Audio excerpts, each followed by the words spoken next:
Supreme court ने accept कर लिया था और हमारे 39 कैंडिडेट का नोटिफिकेशन करवाया था।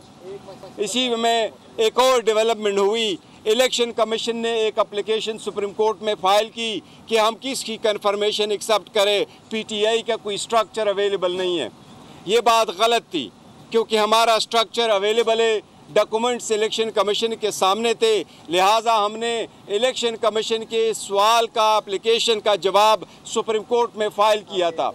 उस पर सुप्रीम कोर्ट ने 14 सितंबर को इलेक्शन कमीशन को ऑर्डर किया कि आप रिज़र्व सीटों वाली का छोड़ आप ये जो मौजूदा 40 MNAs है इनका नोटिफिकेशन कर ले।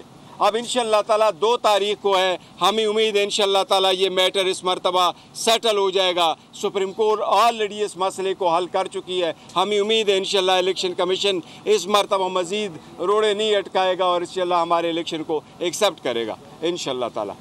Any question? Thank you. Gaur साहब ये बताइएगा कि इंट्रा पार्टी इलेक्शन में तलब किया गया है, क्या लगता है हुकूमत उनके ऊपर प्रेशर डेवलप करना चाहती है इंट्रा पार्टी इलेक्शन को चवास बनाकर?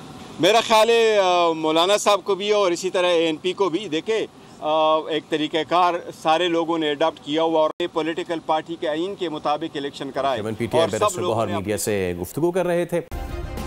सब्सक्राइब करें और बेल दबाएं ताकि कोई खबर रह न जाए।